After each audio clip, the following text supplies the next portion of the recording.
Hello दोस्तों, इस video में हम बात करेंगे हॉलीवुड की मूवी आयरन मैन मूवी से जुड़े कुछ अननोन इंटरेस्टिंग फैक्ट्स और उसके बॉक्स ऑफिस परफॉर्मेंस के बारे में।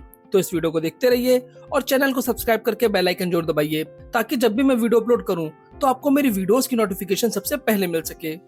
2008 एक सिंपल सा साल, पर हॉलीवुड सिनेमा के लिए ये एक टर्निंग पॉइंट रहा, क्योंकि उस वक्त तक सुपर हीरोज मूवीज काफी हो चुकी थी और लोग वही सुपर पावर्स को देखते देखते बोर भी होने लगे।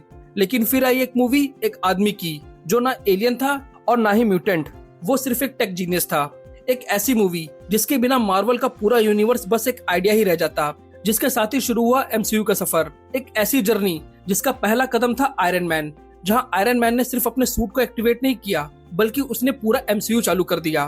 तो चलिए वापस चलते हैं उस पहली फिल्म की तरफ और जानते हैं कुछ ऐसे ही टॉप 10 फैक्ट्स जो हर मार्वल फैन को जानने चाहिए, जिसमें आप जानेंगे कि क्या रीजन था आयरन मैन मूवी को बनाने का, कौन कौन से ऐसे बेहतरीन सीन थे जिन्हें बिना स्क्रिप्ट के ऑन द स्पॉट शूट किया गया, आयरन मैन के सूट को डिजाइन करने में किस लेवल की इंजीनियरिंग और साइंटिफिक सजेशंस लिए गए, और क्यों जार्विस को एक ह्यूमन की जगह एक एआई की तरह दिखाया गया। आयरन मैन इस मूवी को रिलीज किया गया था 2 मई 2008 को, जिसे डायरेक्ट किया था जॉन फेवरो ने, जिन्होंने इसके बाद iron man 2, chef, the jungle book और द लॉयन किंग जैसी मूवीज को डायरेक्ट किया है। इस मूवी का बजट रखा गया था $140 मिलियन और इसने बॉक्स ऑफिस पर $600 मिलियन का बिजनेस किया था, और ये उस साल सबसे ज्यादा पैसे कमाने वाली टॉप 8 मूवी थी। 2008 में सबसे ज्यादा पैसे कमाने वाली टॉप 4 मूवीज थी Indiana Jones and the Kingdom of Crystal Skull, Kung Fu Panda, Hancock और मेडागास्कर एस्केप टू अफ्रीका। इस मूवी को मार्वल स्टूडियो और पैरामाउंट पिक्चर के अंडर में रिलीज किया गया था और इसकी पॉपुलैरिटी को देखकर इसे 7.9 IMDb रेटिंग मिली हुई है। और अब बात करते हैं इस मूवी से जुड़े कुछ अननोन इंटरेस्टिंग फैक्ट्स के बारे में, जिसके लिए आप ये वीडियो देख रहे हैं। आखिर क्यों बनाई गई आयरन मैन मूवी? तो आज हम भले ही आयरन मैन को एमसीयू का किंग समझते हैं, लेकिन 2008 से पहले आयरन मैन कोई टॉप लेवल का सुपर हीरो नहीं था, क्योंकि उसके पास ना ही स्पाइडरमैन जैसा क्रेज था और ना ही एक्समैन जैसी पॉपुलैरिटी थी, और आयरन मैन के कॉमिक्स भी लिमिटेड ऑडियंस तक ही फेमस थे। फिर मार्वल ने उस पर अपनी पहली मूवी क्यों बनाई? वजह थी मजबूरी और जुगाड़ का कॉम्बिनेशन, क्योंकि ईयर 2000 की शुरुआत में मार्वल अपने पॉपुलर कैरेक्टर जैसे स्पाइडरमैन, एक्समैन, फैंटास्टिक फोर, इनके राइट्स ऑलरेडी अलग स्टूडियो को बेच चुकी थी। सोनी के पास स्पाइडरमैन चला गया और एक्समैन चला गया फॉक्स के पास, और मार्वल के पास बचे सिर्फ बी ग्रेड या कम पॉपुलर कैरेक्टर।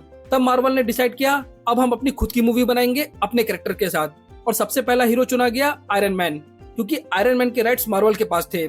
और वहीं आयरन मैन एक modern tech based adult audience friendly character था, जहां टोनी स्टार्क का एटीट्यूड, साइंस और सरकाज़म उसको यूनिक बनाता है। लेकिन रिस्क ये था कि आयरन मैन तब तक एक मेनस्ट्रीम कैरेक्टर नहीं था, और अगर ये फिल्म फ्लॉप होती तो मार्वल स्टूडियो बंद हो सकता था। और जब रॉबर्ट डाउनी जूनियर ने इस सूट को पहना और जॉन फेवरो ने डायरेक्शन संभाली, तो एक ऐसी मूवी बनाई जिसमें सिर्फ एक हीरो का ओरिजिन नहीं बल्कि एक स्टूडियो का जन्म हुआ, और वहीं से एमसीयू का इंजन स्टार्ट हुआ, जिसका पहला गियर था iron man. Iron man versus iron monger का वो फाइनल बैटल तो आपको याद ही होगा, जहां हाई टेंशन के साथ रूफटॉप पर एक्शन हो रहा था। लेकिन क्या आपको पता है कि ये पूरा फाइट सीक्वेंस शूट के टाइम ही लिखा जा रहा था? जब मूवी का क्लाइमेक्स आने वाला था तो मार्वल के पास फाइनल फाइट की प्रॉपर स्क्रिप्ट ही रेडी नहीं थी। शूटिंग के दिन ही राइटर्स और प्रोडक्शन टीम सेट पर ही ब्रेनस्टॉर्म कर रहे थे कि आयरन मॉन्गर कितना बड़ा होगा, फाइट कहाँ होगी, रूफटॉप पर या स्टार्क इंडस्ट्री के अंदर, टोनी को कैसे जिताएंगे जबकि उसके पास फुल पावर भी नहीं है। और ये बात डायरेक्टर जॉन फेवरो ने खुद कहा था कि हम लोग सेट पर ही ये आइडिया सोच रहे थे, क्योंकि हमारे पास कोई स्क्रिप्ट रेडी नहीं थी। हमें ऐसा लग रहा था कि हम $200 मिलियन की बस एक स्टूडेंट मूवी बना रहे हैं, जिसमें कई शॉट्स तो स्टोरी बोर्ड के बिना ही फिल्माए गए थे।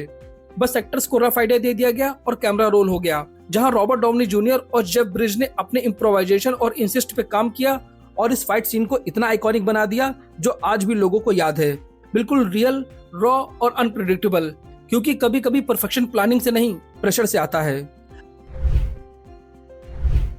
जैसे ये सीन स्क्रिप्ट का हिस्सा नहीं था, उसी तरह मूवी के कई और भी सीन थे जो अनस्क्रिप्टेड थे, जिसमें सबसे बड़ा ट्विस्ट और सबसे आइकॉनिक लाइन थी आई एम आयरन मैन, जो स्क्रिप्ट में था ही नहीं।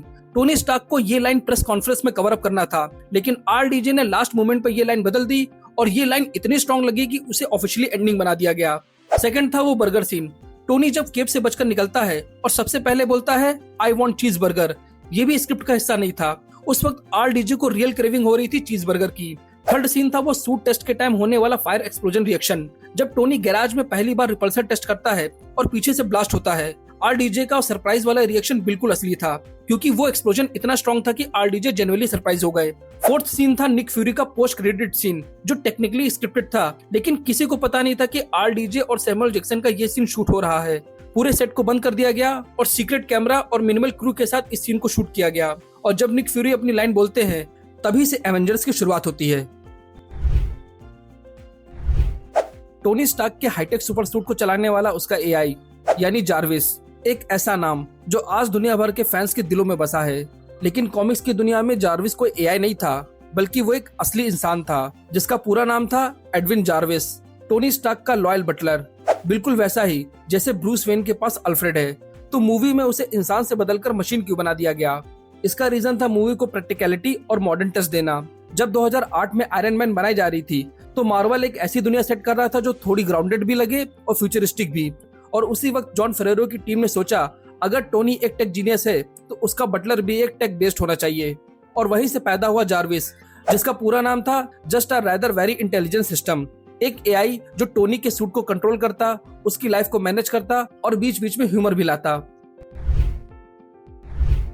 आयरन मैन का ओपनिंग सीन तो आपको याद ही होगा, जब डेजर्ट के बीच आर्मी कॉन्वॉय के साथ टोनी स्टार्क चिल मोड में ड्रिंक लेकर जोक्स मार रहा था और फिर अचानक से एक ब्लास्ट होता है। पूरा सीन ऐसे लगता है जैसे अफगानिस्तान के बैटलफील्ड में शूट हुआ हो, लेकिन सच में वो पूरा सीक्वेंस कैलिफोर्निया के ड्राई लैंड में शूट किया गया था, स्पेशली कैलिफोर्निया के लोन पाइन में, जहाँ का एनवायरनमेंट बिल्कुल अफगानिस्तान के साउथर्न डेजर्ट जैसा दिखता है। मार्वल स्टूडियो ने यहाँ के white desert shot, dust storm और रॉकी टेक्सचर, इन सब को यूज किया और बाद में थोड़ा कलर ग्रेडिंग और बैकग्राउंड वीएफएक्स ऐड करके पूरे कैलिफोर्निया को अफगानिस्तान जैसा बना दिया। और सच बताऊं तो इस वीडियो को बनाते वक्त तक मुझे यही लगता था कि ये सीन अफगानिस्तान में ही शूट हुआ है। शील्ड का नाम पहली बार एमसीयू में धीरे धीरे सामने आया था, और वो भी इसी आयरन मैन मूवी में। आयरन मैन ने न सिर्फ टोनी स्टार्क को इंट्रोड्यूस किया, बल्कि शील्ड के नाम को भी पहली बार धीरे धीरे सबके सामने लाया। मूवी में जब एजेंट फिल टोनी स्टार्क से मिलने आते हैं, तो वो अपना डिपार्टमेंट बताते हैं, strategic homeland intervention enforcement and logistic division, जिसे टोनी सुनकर बोलता है, you really need to work on that name, इसे छोटा करने की जरूरत है। और ये नाम जितना लंबा था उतना ही मिस्टीरियस भी, और तब तक ऑडियंस भी इस बात को समझ नहीं पा रही थी कि ये असल में है क्या। एक ऐसी ऑर्गेनाइजेशन जो सरकार से जुड़ी थी, पर इसका मिशन और इसके एजेंट सबको हाइड करके रखा गया था। लेकिन जैसे जैसे मूवी आगे बढ़ती है, तो आखिर में कॉलिन कहते हैं, हम बस इसे शील्ड के नाम से बुलाते हैं, और बस वहीं से शुरू हुई शील्ड की पहचान। बात करें आयरन मैन के सूट की, तो मैं किसी हाईटेक सूट की बात नहीं कर रहा हूँ, मैं बात कर रहा हूँ उस पहले सूट की जो टोनी ने केव में बनाया था। टेररिस्ट के बीच में घिरा हुआ टोनी स्टार्क, जो एक जीनियस प्लान बनाता है वहां से भागने का। ना कोई हेल्प, ना कोई टेक लैब, बस कुछ टूल्स, एक मैग्नेट और एक विजन के साथ रेडी होता है मार्क 1 सूट, जो देखने में बिल्कुल रियल लगता है, क्योंकि इस सीन को बिलीवेबल बनाने के लिए रियल लाइफ इंजीनियर से मदद ली गई थी। मार्वल ने MIT के रियल इंजीनियर्स को कंसल्ट किया और उनसे पूछा गया कि अगर एक हाईली स्किल्ड इंजीनियर एक केव में बंद हो और उसके पास कुछ मेटल पार्ट्स हो, तो क्या वो एक एनर्जी सोर्स या कोई सूट बना सकता है। और MIT एक्सपर्ट्स ने सूट के बेसिक मैकेनिज्म, एनर्जी फ्लो और बैटरी डिजाइन तक का आइडिया दे दिया, जिसे डायरेक्टर ने एक्सेप्ट किया, ताकि सीन साईफाई फैंटेसी ना लगे, बल्कि एक प्रैक्टिकली जीनियस इंजीनियरिंग लगे। और इसी वजह से मार्क 1 सूट का डिजाइन क्रूड होकर भी लॉजिकल लगता है। उसका आर्क रिएक्टर, फ्लेम थ्रोवर और हाइड्रोलिक, सब कुछ एक रियल इंजीनियर माइंडसेट के हिसाब से बिल्ड किया गया। मार्वल का विजन सिंपल था, टोनी स्टार्क सिर्फ एक कॉमिक जीनियस नहीं, एक रियल दुनिया का जीनियस लगे। और जब आप वो सीन देखते हो तो लगता है, हाँ भाई, ये बंदा सच में कर सकता है। इसी से मिलता जुलता एक और इंटरेस्टिंग फैक्ट है, जब टोनी स्टार्क लैब में पहली बार अपने सूट की टेस्टिंग करता है और तभी आर्क रिएक्टर से पावर बूस्ट एक्टिवेट होते हैं और टोनी 3 फीट की जगह 30 फीट ऊपर जाकर दीवार में टकरा जाता है। वो सीन सिर्फ एंटरटेनिंग नहीं था, बल्कि उसके पीछे नासा लेवल की इंस्पिरेशन थी। मार्वल के वीएफएक्स टीम ने आयरन मैन के सूट टेस्टिंग शॉट के लिए नासा के रॉकेट इंजन टेस्ट फुटेजेस को डिटेल में स्टडी किया। उन्होंने देखा कि कैसे रियल रॉकेट ब्लास्ट करता है, कैसे थ्रस्ट के टाइम पर स्मोक, वाइब्रेशन और फ्लेम रिएक्ट करते हैं, और उसी रेफरेंस को यूज करके बनाया गया सूट के जेट्स के ब्लास्ट इफेक्ट्स, वॉल वाइब्रेशन और हीट शिमर्स, और इसके साथ साथ टोनी का बॉडी रिएक्शन भी, कि कैसे वो एक रियल प्रेशर से डील करेगा। डायरेक्टर जॉन फेवरो चाहते थे कि ये सीन एक कार्टूनिस्ट स्टंट ना लगे, बल्कि ऐसा लगे जैसे एक स्पेसएक्स इंजीनियर अपना प्रोटोटाइप टेस्ट कर रहा हो। और इसी वजह से जब टोनी उड़ता है, गिरता है या ब्लास्ट होता है, तो उसमें एक साइंटिफिक रियलिज्म फील होती है। मार्क 1 सूट, जो एक जाइंट, रॉ और इंडस्ट्रियल लुकिंग आर्मर था, जिसे सिर्फ कंप्यूटर में नहीं डिजाइन किया गया, बल्कि मार्क 1 सूट मोस्टली रियल भी था। मार्वल ने एक असली फुली वेरिएबल सूट बनवाया जिसका वेट था तकरीबन 90 किलो, जिसे special effect artist stand Wilson studio ने डिजाइन किया। वही स्टूडियो जो जुरासिक पार्क और टर्मिनेटर के लेजेंडरी इफेक्ट्स के लिए मशहूर था। सूट के हर पार्ट को हैंड से क्राफ्ट किया गया, जैसे आयर वेल्डिंग, बोल्ट, फ्यूल टैंक्स और फ्लेम थ्रोवर, ये सब रियल थे। आरडीजे ने कई बार इस सूट को सेट पर पहना भी, खासकर क्लोजअप शॉट में। लेकिन इस सूट को पहनने में एक प्रॉब्लम थी, ये सूट इतना हैवी और स्टिफ था कि इसको पहनकर चलना बहुत ही मुश्किल हो रहा था।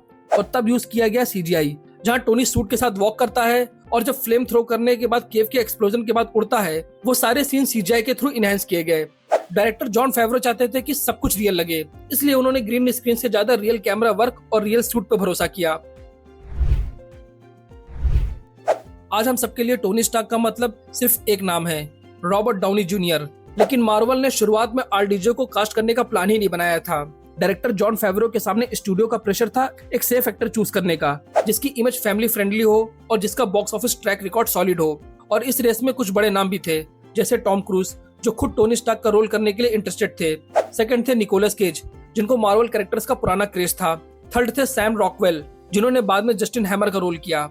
और इसके साथ साथ कैलिव ओवेन, टिमोथी ओलिफेंट और कॉलिन फैरेल जैसे नाम भी इस लिस्ट में शामिल थे। लेकिन जॉन फेवरो सिर्फ आरडीजे को ही कास्ट करना चाहते थे। उन्होंने स्टूडियो को समझाया टोनी स्टार्क का पास्ट फ्लेवर्ड है और आरडीजे उस फ्लो को समझ सकते हैं, क्योंकि उसने भी वही सब रियल लाइफ में भी झेला है। लेकिन फिर भी स्टूडियो ने इसके लिए मना कर दिया। लेकिन जॉन फेवरो ने स्टूडियो से फाइट करके आरडीजे के ऑडिशन करवाए और उनका स्क्रीन टेस्ट लिया। और जब उन्होंने आरडीजे को टोनी के डायलॉग बोलते देखा तो उन्होंने बस एक ही लाइन बोली, that's him, that is our iron man. और बाकी हिस्ट्री बन गई। रॉबर्ट डाउनी जूनियर ने सिर्फ टोनी स्टार्क का रोल नहीं किया, बल्कि मार्वल स्टूडियो के इमेज को जीरो से हीरो बना दिया। अगर आरडीजे ना होते तो शायद एमसीयू वैसा कभी बनता ही नहीं जैसा हम आज देखते हैं। तो आपको ये मूवी कैसी लगी थी और आपको इस मूवी का कौन सा इंटरेस्टिंग फैक्ट पसंद आया, प्लीज हमसे कमेंट सेक्शन में शेयर करिए। और अगर आपको अपनी मनपसंद मूवी का इंटरेस्टिंग फैक्ट जानना है तो कमेंट सेक्शन में लिखकर हमसे शेयर कर सकते हैं। मैं उस टॉपिक पर जल्द से जल्द वीडियो लाने की कोशिश करूंगा। Thank you.